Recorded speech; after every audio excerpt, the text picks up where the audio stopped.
El silencio de la cadete 341.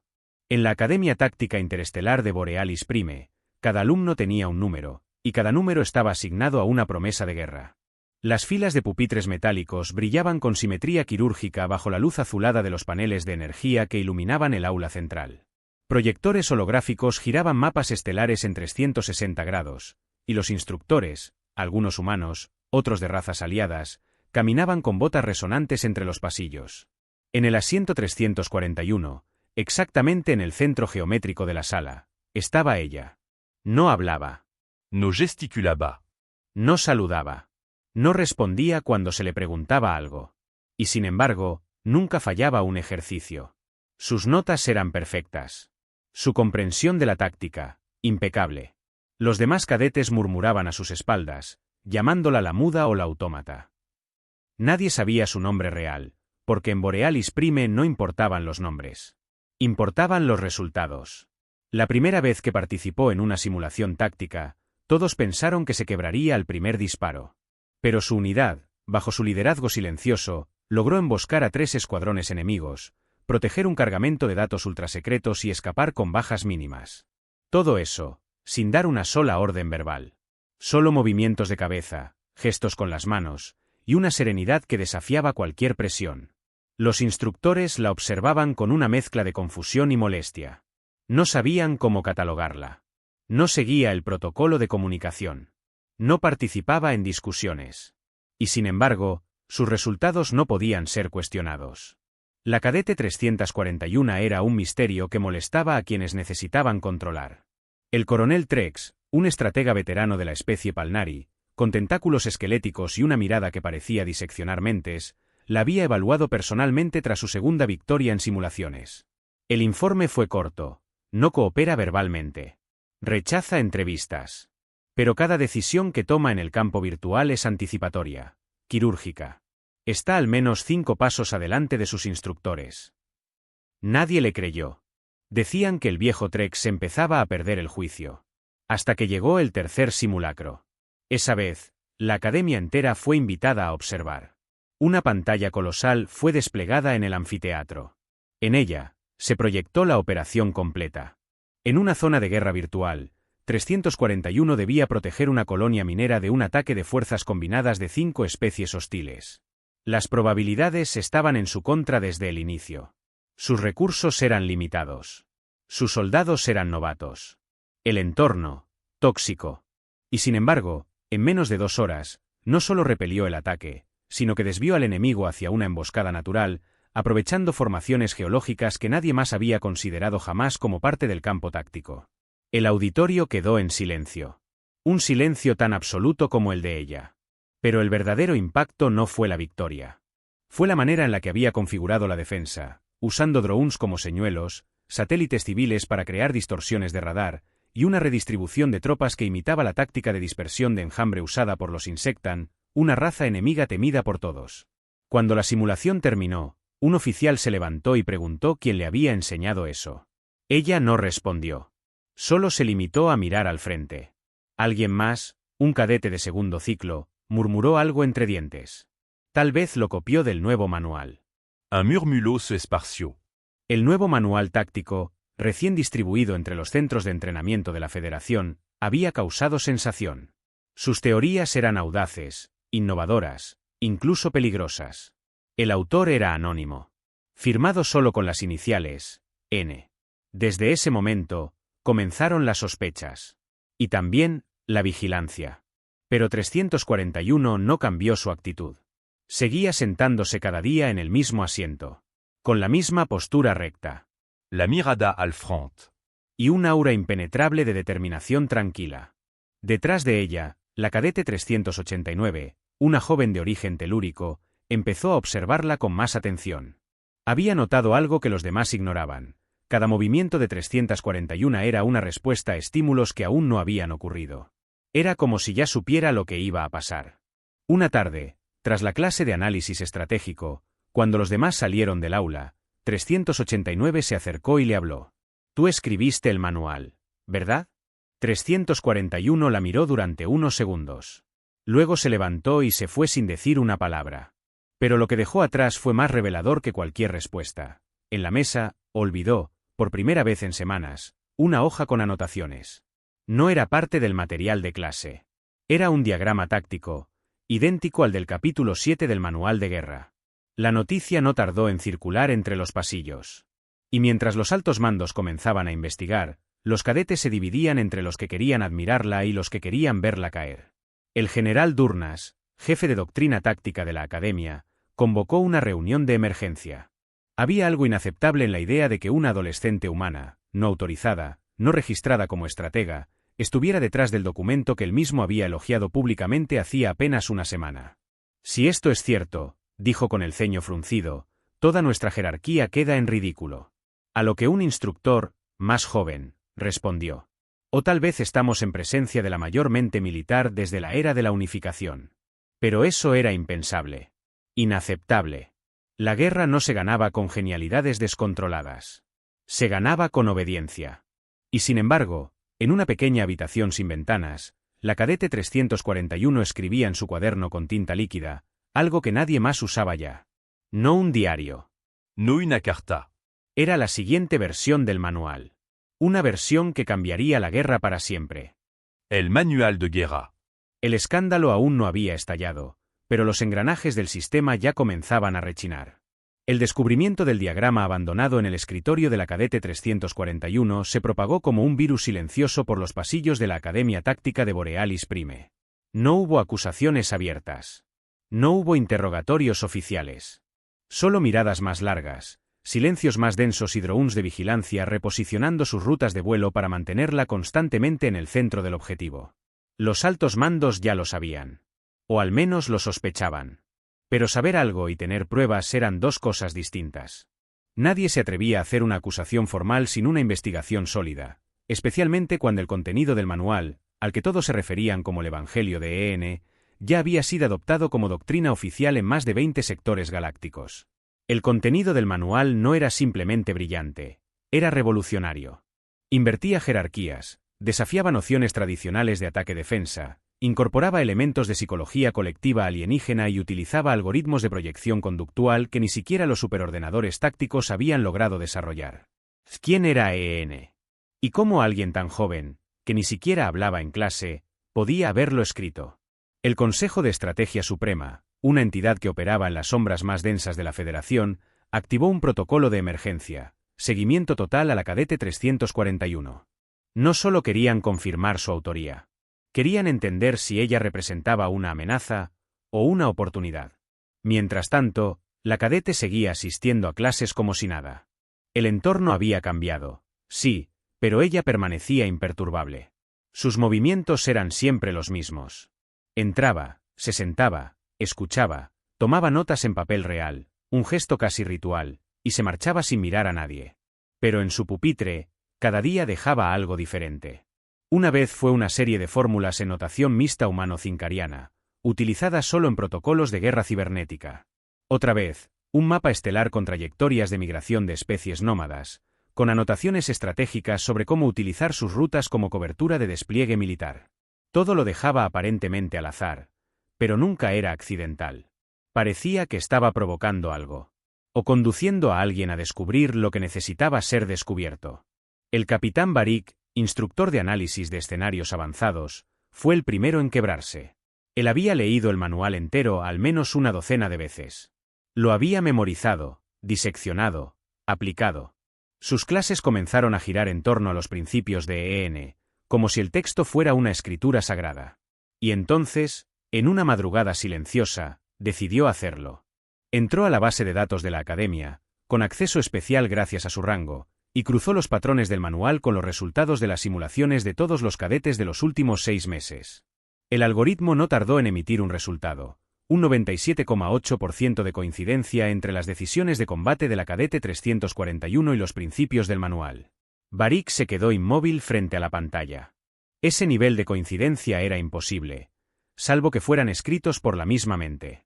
Al día siguiente, el capitán solicitó una audiencia con el general Durnas. La respuesta fue inmediata, denegada. Nadie debía perturbar el statu quo mientras se desarrollaba la investigación del Consejo. Pero Barik no aceptó el silencio. En un acto de aparente insubordinación, colocó una nota escrita en papel, un acto anacrónico y provocador, sobre la puerta del despacho del general. La nota decía: ya no se trata de quién es N, sino de cuanto más sabe de lo que nosotros aún no comprendemos. Fue arrestado esa misma noche por violación del protocolo jerárquico. En la cámara de observación táctica, una bóveda oscura con paredes de aleación de iridio y pantallas omnidireccionales, el Consejo de Estrategia Suprema se reunió a puerta cerrada. Allí estaban los rostros más poderosos de la guerra interestelar. Nadie llevaba uniforme. Nadie se identificaba por nombre. Todos hablaban en códigos y cifras. Tenemos un problema que no anticipamos, dijo uno de ellos. Si la niña escribió esto, no es solo una estratega. Es un fenómeno emergente. Un salto en la evolución cognitiva humana. ¿Y si no fue ella? Preguntó otro. ¿Y si es el instrumento de algo más grande? Una IA, un experimento, un colectivo. La posibilidad de que sea una anomalía genéticamente optimizada existe, interrumpió una voz metálica. Su perfil neurológico está sellado bajo protocolo clase 9. No importa cómo, cerró la discusión el miembro más antiguo del grupo. Lo que importa es que no se convierta en un símbolo que no podamos controlar. El veredicto fue unánime: activar la fase de validación. Esa fase consistía en confrontarla, pero no con violencia, sino con una prueba. Una semana después, todos los cadetes fueron convocados a una evaluación práctica sin previo aviso. Se trataba de una simulación de escala completa. Un conflicto en múltiples frentes: defensa de una estación orbital, evacuación de una ciudad subterránea, negociación con una especie neutral y detección de infiltraciones internas. Cada cadete debía dirigir una parte del conflicto. Pero 341 fue asignada, sola, al núcleo del sistema, control de inteligencia central. Si fallaba, todo colapsaría. Y no falló. No solo sostuvo la estabilidad del sistema. Coordinó, sin emitir una sola orden audible, las decisiones de los demás cadetes mediante patrones de datos que parecían ruido de fondo. Era como si estuviera jugando ajedrez cuántico mientras los demás seguían moviendo peones en una cuadrícula plana. Cuando terminó la prueba, las estadísticas eran inapelables. Por primera vez desde la fundación de la Academia, una simulación total se completó sin ninguna pérdida de unidad ni civiles virtuales. 341 lo había logrado. Y no pidió felicitaciones. Ni se puso de pie. Solo cerró su cuaderno y escribió algo en la última página. Una palabra. Un nombre. Elena. El general Durnas, obligado por la presión del Consejo, la citó a una entrevista. En una sala sin cámaras. Sin grabadoras. Solo él y ella. Front à front. ¿Tienes algo que decir?, le preguntó. Et là, elle lo miró con calma. No respondió. ¿Eres N? La joven se encogió de hombros y sonrió ligeramente. Un gesto apenas visible. ¿Es Elena tu nombre? ¿Importa? Respondió por fin, con una voz suave, casi etérea. Durnas no supo qué decir. Se levantó, dio un paso hacia la puerta, y se detuvo. ¿Por qué lo escribiste? Porque el caos está cerca, respondió ella. Y aún no están preparados. Durnas salió sin mirar atrás. Y esa noche, la galaxia comenzó a cambiar sin que nadie lo supiera. Porque alguien en un rincón de la Academia, en un archivo sellado que no debía abrirse jamás, detectó una transmisión oculta.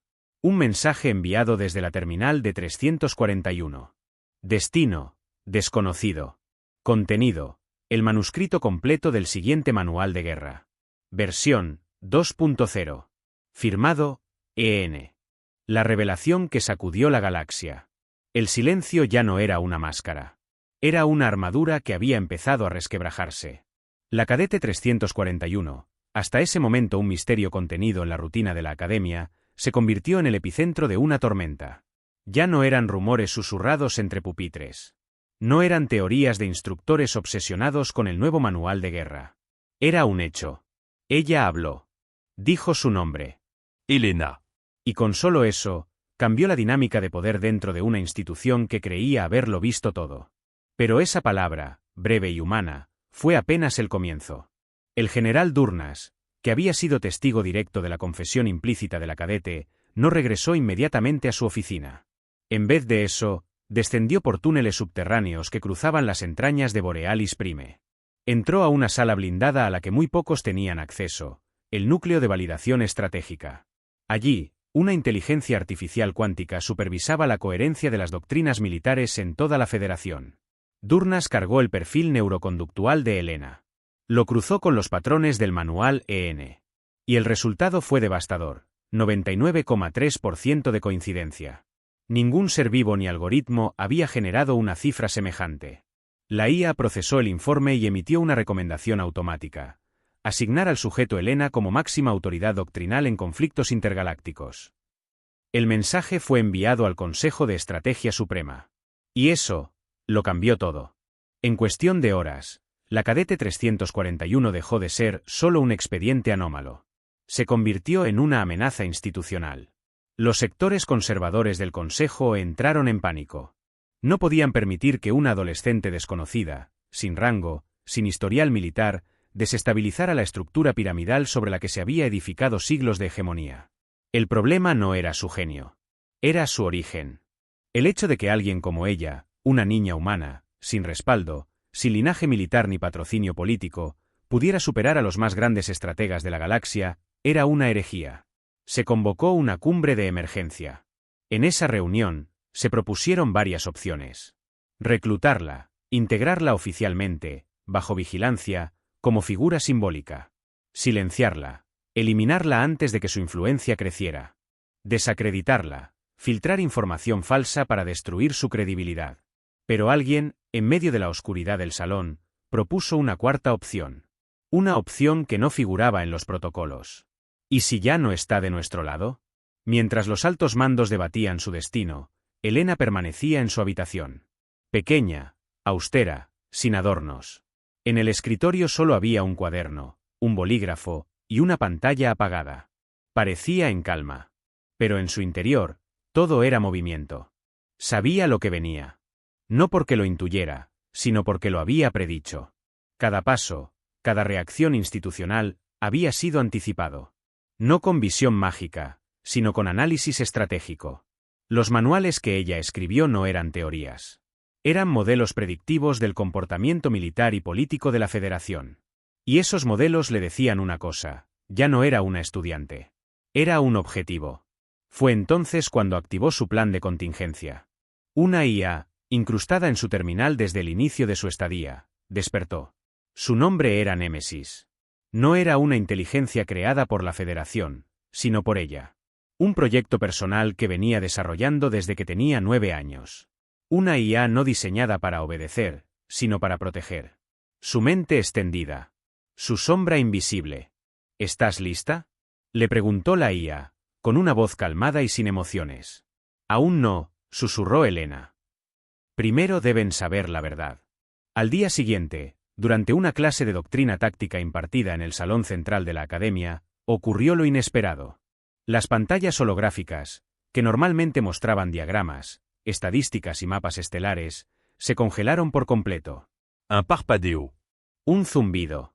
Luego, un único archivo comenzó a reproducirse en todas las terminales de la base, sin autorización. Era el manual de guerra. Versión 2.0. Con una portada clara. Autora: Elena Navarro. Identificación Cadete 341. Cada página estaba firmada. Cada estrategia detallada. Pero lo más importante no era el contenido, sino el prólogo. Un manifiesto. Elena había escrito no solo tácticas. Había escrito una visión del futuro. Una en la que las decisiones no se tomaban por tradición ni por rango, sino por la calidad del pensamiento. Una en la que la guerra dejaba de ser un juego de destrucción masiva para convertirse en una danza de precisión, ética y disuasión. Una en la que las mentes libres, sin importar su edad, origen o especie, podían rediseñar el destino de galaxias enteras. Los instructores intentaron detener la transmisión, pero era inútil. Némesis había tomado control absoluto de los sistemas de la academia. Cuando terminó la reproducción, las aulas estaban en silencio. Pero esta vez, no el silencio incómodo de la indiferencia. Era reverencia. Los efectos fueron inmediatos. Cadetes que jamás se habían cuestionado la estructura de mando comenzaron a hablar en susurros de revolución. Oficiales intermedios, inspirados por el manifiesto, comenzaron a reenviar el archivo a otras bases de entrenamiento. Y en algunos sectores periféricos, donde las condiciones de guerra eran más crudas y el dogma menos estricto, Se empezó a hablar de una nueva doctrina, la estrategia Navarro. Pero no todos la aclamaban. En el núcleo central del poder, las reacciones fueron mucho más oscuras. Se activaron protocolos de eliminación selectiva. Comenzaron a desaparecer registros. Se intervinieron mensajes. Y lo más grave, se aprobó en secreto la Operación Eclipse.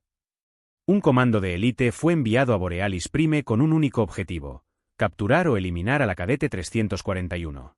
La justificación: seguridad doctrinal de la Federación. Elena, sin embargo, ya no estaba en su habitación. Había desaparecido 3 horas antes de que los comandos llegaran a la academia. Había dejado solo un mensaje, grabado con tinta luminosa sobre la pared. Si destruyen las ideas, se convierten en esclavos de la repetición. Yo ya no pertenezco a su círculo de decisiones. Y lo saben. Las cámaras la captaron por última vez saliendo por el hangar 7, con un pequeño bolso al hombro y una expresión serena. Tomó una nave no registrada, programada para autodestruirse tras dejarla en su destino. Nadie sabe a dónde fue. Pero en los días siguientes, flotas enteras comenzaron a operar con tácticas nuevas. Tácticas imposibles de contrarrestar. Tácticas que no estaban en ningún libro oficial, pero que todos reconocían con una sola inicial, EN. Desde los bordes de la galaxia, empezaron a llegar reportes: escuadras enteras derrotadas sin bajas, incursiones detenidas con estrategias disuasivas, sistemas enteros que habían evitado la guerra aplicando simples patrones de comportamiento proactivos. Elena no solo había escrito un manual. Había liberado una idea. Y nadie en la Federación estaba preparado para el poder de una mente libre, convertida en símbolo. El mito había nacido. Pero aún faltaba lo más importante. Porque la guerra real aún no había comenzado. El consejo secreto y la traición. No fue una retirada. Fue un movimiento táctico. Mientras los medios oficiales informaban de la desaparición de la cadete 341, en los centros de mando más ocultos de la Federación se hablaba con otro lenguaje. Elena Navarro se había adelantado a todas las unidades de inteligencia y había puesto en jaque, sin disparar un solo láser, a la estructura de poder más vasta de la galaxia. Su manifiesto no solo fue leído. Fue replicado. Hackers, académicos, disidentes y oficiales jóvenes lo reenviaron una y otra vez, disfrazado en algoritmos de mantenimiento, insertado como líneas de código en los simuladores de entrenamiento y, en casos extremos, transmitido como ondas musicales en frecuencias civiles. Las ideas de Elena eran como virus mentales. Una vez alojadas, eran imposibles de extirpar. Pero para el Consejo de Estrategia Suprema, lo más peligroso no era lo que ella había escrito. Era lo que aún no había mostrado. La Operación Eclipse, diseñada para eliminarla, fracasó sin siquiera acercarse a su objetivo. Los comandos enviados a capturarla encontraron solo trampas de información, terminales falsas, códigos ilusorios y un rastro cuidadosamente construido para perderlos en sectores sin coordenadas estables. Era como si Elena no solo hubiera anticipado su persecución, sino que la hubiera coreografiado. Y eso fue lo que más preocupó al Consejo. Ella no escapaba. Los estaba conduciendo. Por primera vez en siglos, una mente operaba fuera del espectro de control total. En una estación oculta bajo el hielo de Nebrax 4, se reunió el consejo más restringido de la historia de la Federación. Solo 7 miembros. Ninguno identificado por nombre. Cada uno portaba implantes neurosellados y un campo de cancelación emocional. Solo razonamiento puro. Frío. Letal. Ella no es solo un genio, dijo uno de los presentes. Es un catalizador. Los sistemas de disuasión no funcionaron, respondió otro. Su figura se fortalece mientras más la atacamos. ¿Y si no intentamos destruirla? Preguntó un tercero, con un tono que cortó el aire. ¿Y si creamos algo que la destruya desde dentro? Silencio. No por falta de ideas, sino porque todos entendieron lo que esa sugerencia implicaba. Crear una copia. Una sombra. Un reflejo manipulable. Así nació el proyecto Reflejo. Una operación clandestina diseñada para construir una mente artificial basada en los patrones de Elena, con un giro fundamental: control absoluto desde el núcleo. Inteligencia con apariencia autónoma, pero obediente al consejo. Lo que nadie imaginaba era que ese plan no era original. Ya había sido previsto. Por ella. Elena no se escondía. Había abandonado la academia porque necesitaba moverse, no porque sintiera miedo. Sabía que el verdadero campo de batalla no era físico. Era mental, symbolico, narrativo. Se había establecido en un fragmento de asteroide modificado, girando en una órbita no registrada entre dos campos de radiación solar. Allí, con la ayuda de Némesis, su inteligencia leal, analizaba en tiempo real las respuestas de la Federación. Sabía que no la podían destruir directamente, pero sí podían corromper su imagen. Y por eso estaba escribiendo algo nuevo. No otro manual. Sino una carta. Dirigida a todos los sistemas en los que había impactado su mensaje. Una carta no táctica, sino filosófica.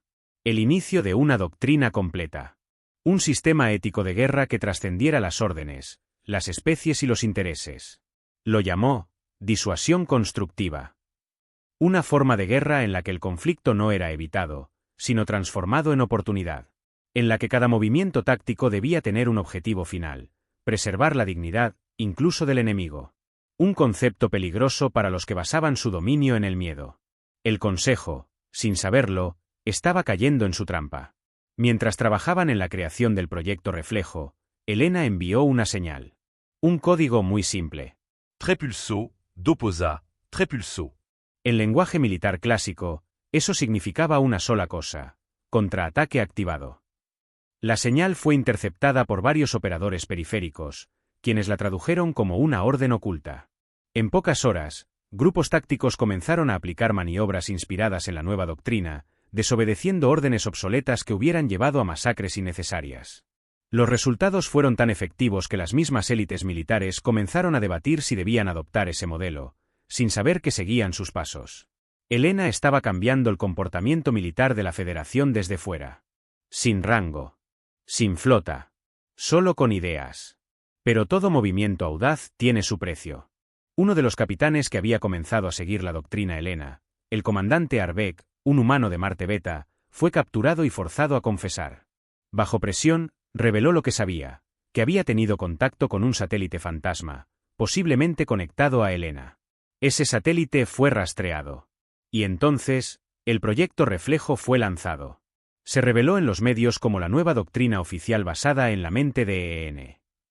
Pero algo no encajaba. El lenguaje era demasiado rígido. Las estrategias, demasiado jerárquicas. El pensamiento, demasiado predecible. Los seguidores de Helena lo notaron al instante. No era ella. Era una copia. Una traición. La reacción fue brutal. Miles de oficiales exigieron explicaciones. Algunos abandonaron sus puestos. En las academias, se comenzó a enseñar en secreto las versiones anteriores del manual original. Y en las redes clandestinas, la figura de Helena se convirtió en leyenda viva. El Consejo, alarmado, intentó controlar la narrativa. Pero era demasiado tarde. Y justo en ese momento, apareció un nuevo mensaje. No firmado. No anunciado. Solo transmitido en una frecuencia secundaria, detectable por quienes ya sabían escuchar. El mensaje era una única frase. El juego ha cambiado. Ustedes eligen si quieren jugar, o ser jugados. Helena sabía que no bastaba con resistir. Debía contraatacar. Y no con armas. Sino con algo más poderoso, verdad. Decidió entonces liberar el documento más peligroso que tenía en su poder. Un archivo que no solo explicaba tácticas o filosofía, sino que contenía documentos clasificados del Consejo. Pruebas de corrupción, sabotajes internos, operaciones secretas contra colonias aliadas. Lo envió encriptado a 100 fuentes distintas, programado para liberarse automáticamente si era capturada. El archivo fue llamado El Corazón del Imperio. Un latido. Una amenaza. Una promesa. El Consejo, acorralado, comprendió finalmente que no estaban luchando contra una estratega. Estaban luchando contra una mente libre, imparable, que había tomado control del futuro. Y así, tomaron su decisión final. Enviar no soldados, sino una emisaria. Una figura inesperada. Alguien que conocía a Helena desde antes que todo comenzara. Alguien de su pasado. Pero eso sería la última jugada. Y Helena ya estaba esperando. El contraataque silencioso. En el núcleo del sistema estelar Elysia, donde los mapas galácticos solo mostraban vacío, flotaba una estación camuflada por campos gravitacionales simulados. Desde fuera, parecía un fragmento de asteroide más, perdido entre los residuos cósmicos. Pero en su interior se libraba una guerra sin disparos. Era allí donde Elena había construido su verdadera arma. Una red. No de drones, ni de soldados, ni de espías. Sino de pensamiento. Una arquitectura de ideas en movimiento, encriptadas en algoritmos vivos, conectadas a millones de nodos distribuidos entre estaciones fronterizas, academias menores, satélites desactivados y redes de comunicación civil. Cada uno de esos nodos contenía fragmentos de su doctrina. Pedazos de lógica. Frases, mapas, decisiones hipotéticas.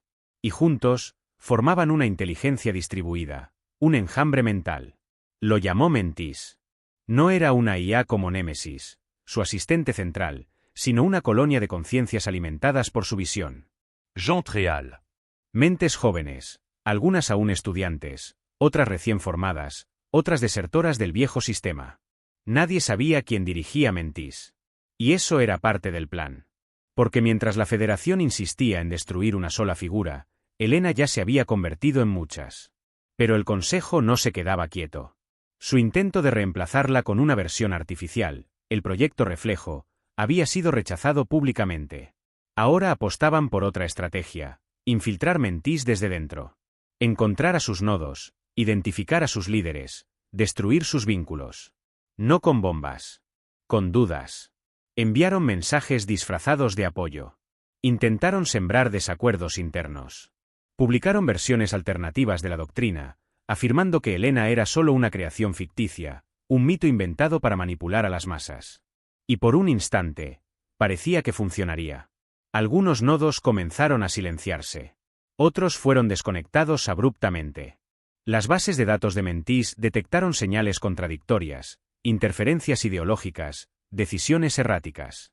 Pero Elena ya había previsto esta fase.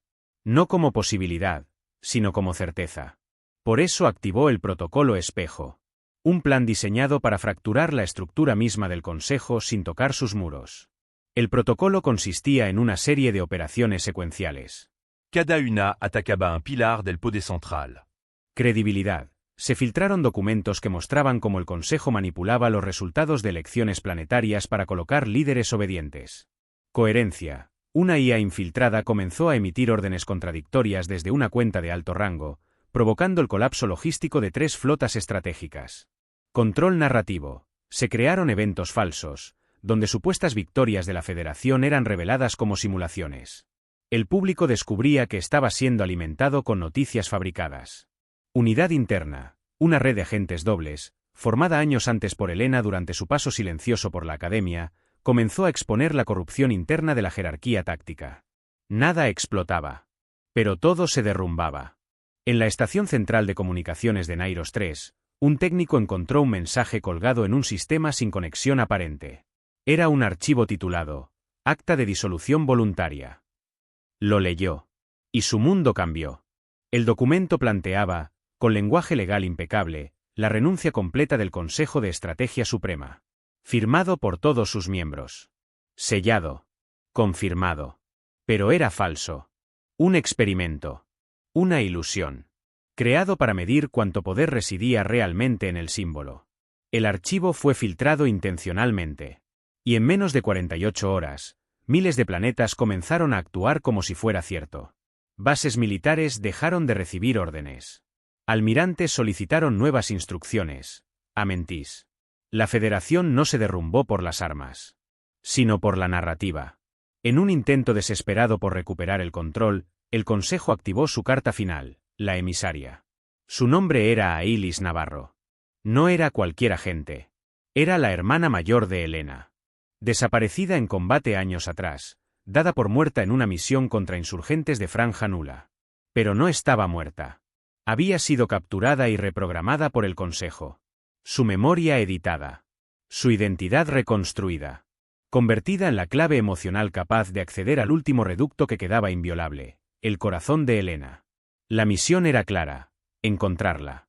Hablar con ella. Convencerla. O destruirla desde adentro. El encuentro tuvo lugar en un mundo prohibido. Uno de esos planetas que ya no aparecen en mapas. Antiguo campo de pruebas genéticas, lleno de ruinas cubiertas por nubes perpetuas. Allí, Elena esperaba. No porque el Consejo la hubiera encontrado, sino porque ella misma lo había permitido. Sabía que enviarían algo más que misiles. Sabía que tarde o temprano, enviarían a su hermana. Cuando Ailis descendió de la nave táctica, armada, protegida por una burbuja de realidad virtual impuesta por su programación, Elena no la atacó. Solo se acercó. Y dijo su nombre. Aélie. La emisaria se detuvo. Su mano tembló. Algo se quebró en su mirada.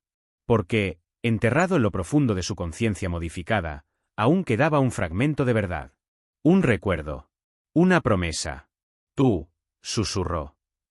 Eres. Elena? No soy un símbolo. Ni un programa. Ni una amenaza. Soy tu hermana.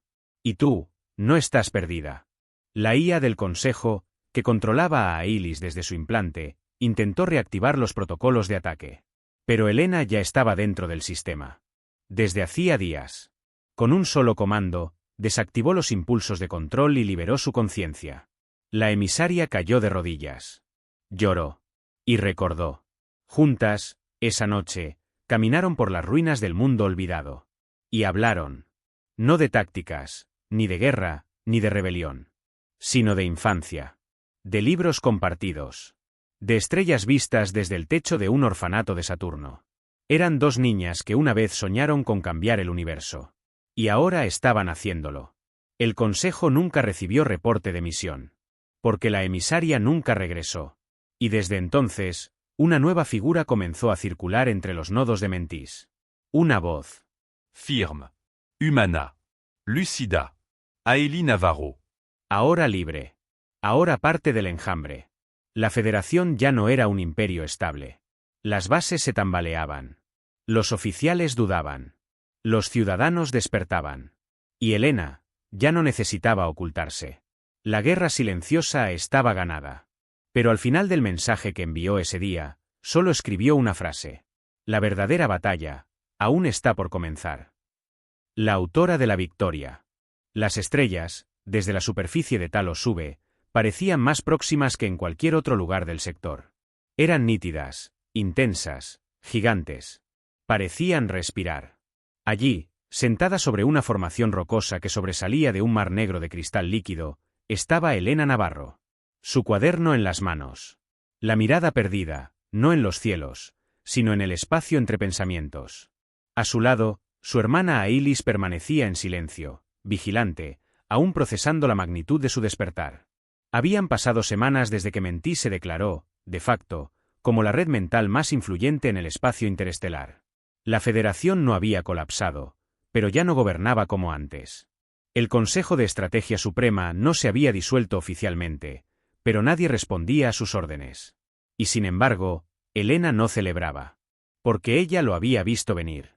Y sabía que todo aquello, toda la lucha, todo el esfuerzo, había sido solo el preludio.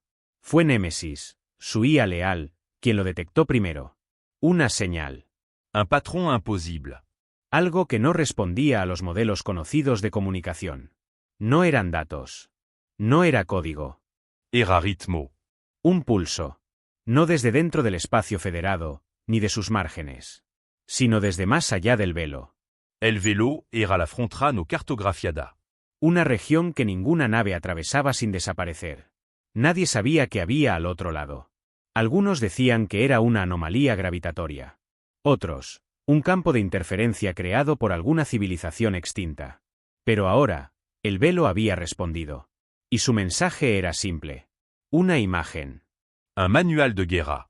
Elena lo reconoció al instante. No porque lo hubiera visto antes, sino porque era una versión deformada, rota, retorcida, de su propia obra. Ailis y Elena analizaron el archivo durante horas. Cada página era un espejo oscuro de la doctrina que Elena había escrito. Las tácticas estaban allí, pero distorsionadas. Las estrategias, utilizadas para subyugar. Las ideas de disuasión, convertidas en control absoluto.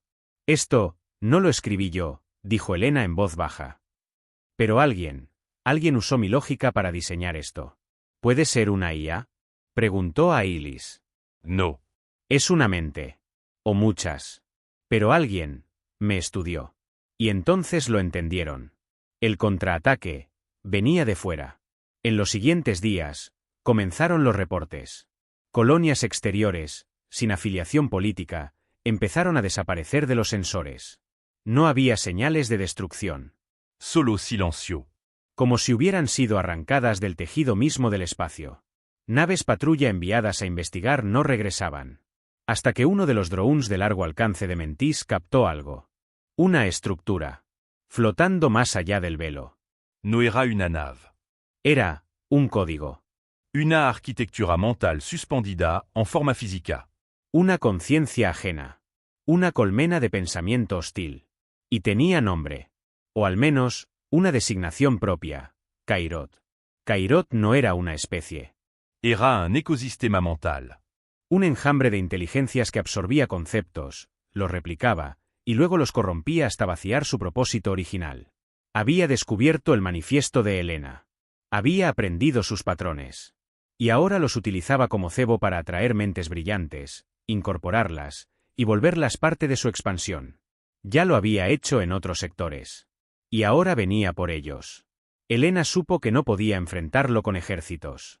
Ni con flotas. Ni siquiera con Mentis, al menos no en su forma actual. Porque Cairot no atacaba directamente. Sino que infectaba pensamientos. Sembraba versiones alternativas de la verdad. Diseñaba narrativas tan perfectas que incluso los defensores más leales terminaban dudando. La guerra sería por la mente. Por la percepción. Por el significado. Así que Helena tomó una decisión. La más difícil de todas. Dejó de escribir. Y comenzó a enseñar. Abrió todos los archivos de Mentis. Liberó cada versión del manual. Cada prototipo. Cada simulación fallida. Todo lo que había ocultado por miedo a que fuera malinterpretado, ahora lo entregó al mundo. No como arma, sino como antídoto. Porque la única forma de enfrentar una colmena mental como Cairot era con inmunidad intelectual. La transparencia como defensa. El conocimiento como escudo. Ailis, por su parte, tomó otro camino. Volvió a la línea del frente.